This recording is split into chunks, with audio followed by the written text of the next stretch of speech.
A phone with a 7200 mAh battery and a 120Hz refresh rate. The specifications of the Vivo y31d sound appealing, but is the real-world experience as good as it seems? The Vivo y31d is currently being sold officially at the Joy D Dong with attractive gifts and prices. I will leave the reference link in the description below. The first major plus point of the Vivo y31d is its durability, as the phone achieves all three water and dust resistance ratings, IP68, IP69, and even IP69+. According to the manufacturer's information, the device can withstand depths of up to 1.5 meters for 30 minutes and withstand high-pressure water jets from various angles. Of course, in everyday use, people won't be subjected to such extreme tests. And since the Vivo y31d has passed these high-pressure tests, it will also withstand everyday conditions such as getting wet while washing hands or being used in the rain very well. Not only is it water-resistant, but the Vivo y31d also feels very sturdy in the hand. The phone doesn't feel heavy in a way that makes you uncomfortable. Instead, it feels very solid and not flimsy like other budget phones. When you hold it with one hand or place it on a table, you can feel the sturdiness and quality of the device, from the back panel to the frame. In addition, the phone also achieves a comprehensive SGS 5-star shell protection certification and has military-grade durability. Not only is it durable in terms of appearance and water, dust resistance, but it's also durable for long-term use, because the phone's battery can last up to 6 years. According to the manufacturer's information, this battery will last 6 years.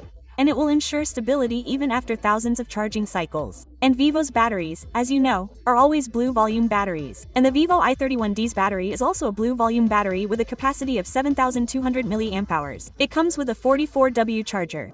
And I think you can almost forget about the charger capacity altogether, because with such a large battery capacity, you can use the phone for a long time.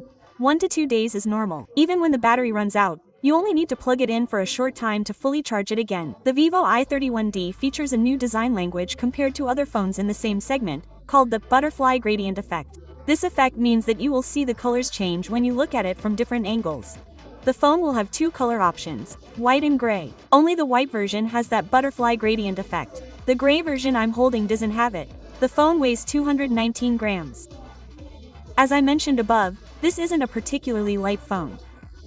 It feels a bit heavy in the hand, but because the edges are designed with a curved style, holding it for a long time won't feel uncomfortable. It will provide a comfortable feel. The front of the Vivo y31d is designed to optimize the display area with a screen size of 6.75 inches. This screen size is quite large, so when you watch movies, you'll find the display more comfortable.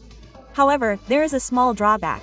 The bezels are not very thin, especially the bottom edge. If you look closely, you'll see it's quite thick. But at this price range, the screen thickness is acceptable.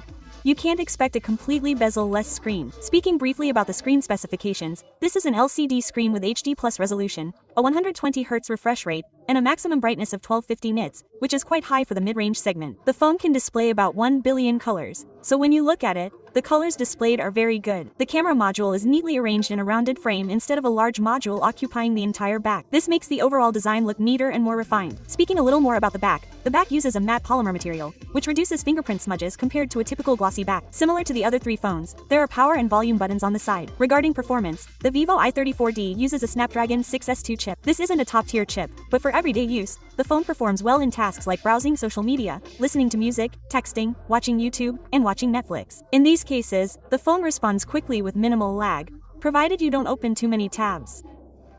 The fact that it's not a top-tier chip means it won't be able to play demanding games. However, it can handle light to medium games. However, you shouldn't play games at max settings or for extended periods of 30 to 40 minutes. If you play games for that long, the FPS will drop significantly. Additionally, the back of the phone will get quite hot. This isn't a chip that will impress you with its specifications, but it will provide a stable and less frustrating experience during prolonged use.